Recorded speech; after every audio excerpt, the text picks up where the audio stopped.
Hi friends, welcome to Indian Recipes Tamil. நம்ம இன்னைக்கு எல்லாரோட ரொம்ப ஃபேவரட்டான சேமியா பாயாசம் எப்படி பண்ணுறதுன்னு பார்க்க போகிறோம்.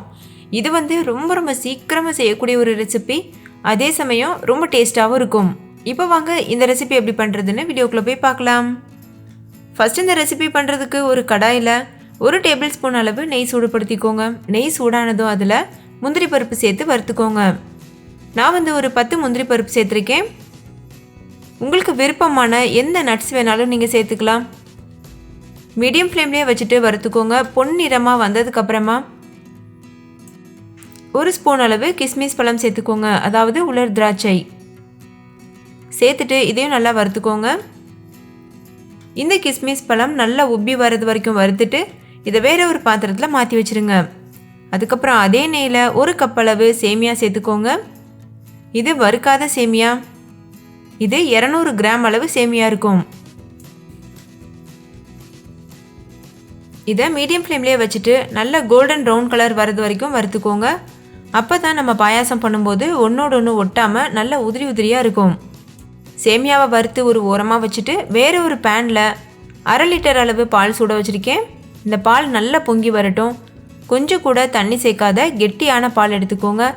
அப்போ தான் இந்த ரெசிபி நல்லா டேஸ்ட்டாக வரும்.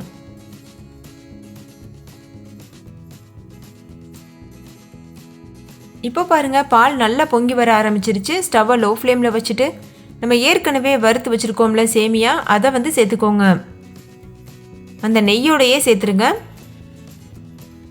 சேர்த்துட்டு மீடியம் ஃப்ளேம்லேயே வச்சு சேமியா நல்லா வெந்து வர வரைக்கும் வெயிட் பண்ணுங்க. இடையிடையில் இது போல் கலந்து விட்டுட்டே இருக்கணும்.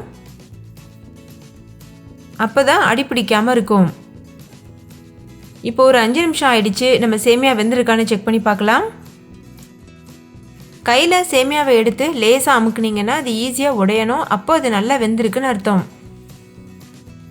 இந்த டைமில் நம்ம இதில் சர்க்கரை சேர்க்கணும். இப்போ பாருங்கள், சேமியா நல்லா வெந்துருச்சு. இப்போது ஸ்டவ்வை நல்லா லோ ஃப்ளேமில் வச்சுட்டு இதில் சர்க்கரை சேர்த்துக்கோங்க. நான் இன்றைக்கி மீடியமான ஸ்வீட்னஸ் இருக்கிற மாதிரி சர்க்கரை சேர்த்துருக்கேன். அதாவது 1 கப் அளவு சர்க்கரை சேர்த்துருக்கேன். இது 200 கிராம் அளவு சர்க்கரை இருக்கும்.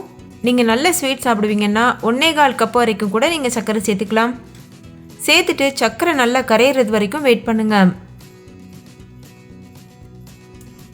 சர்க்கரை நல்லா கரைஞ்சதுக்கு அப்புறமா ஸ்டவ் ஆஃப் பண்ணிடுங்க. ஸ்டவ் ஆஃப் பண்ணிவிட்டு இதில் நம்ம ஏற்கனவே வறுத்து வச்சுருக்கிற முந்திரி பருப்பு சேர்த்துடலாம். சேர்த்துட்டு ஒரு தடவை நல்லா மிக்ஸ் பண்ணிக்கோங்க.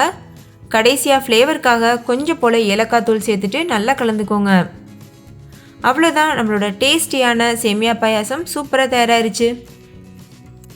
இதை நீங்கள் சுட சுட சர்வ் பண்ணலாம்.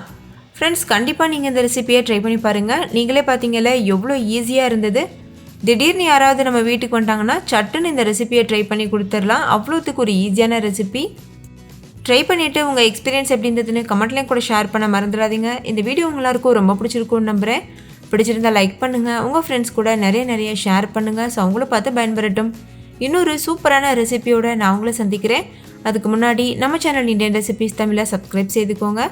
கூடவே இருக்க பெல் சிம்பளையும் கிளிக் பண்ணிவிட்டு ஆல் என்ற ஆப்ஷனையும் கிளிக் பண்ணி சேவ் பண்ணிக்கோங்க. அப்போ தான் நான் தினம் அப்லோட் பண்ணுற புது ரெசிபீஸை நீங்கள் மிஸ் பண்ணாமல் பார்க்க முடியும். கூடவே நீங்கள் ட்ரை பண்ண ரெசிபியோட பிக்கை என்னோடய இன்ஸ்டாகிராம் பேஜில் ஷேர் பண்ண மறந்துடாதீங்க.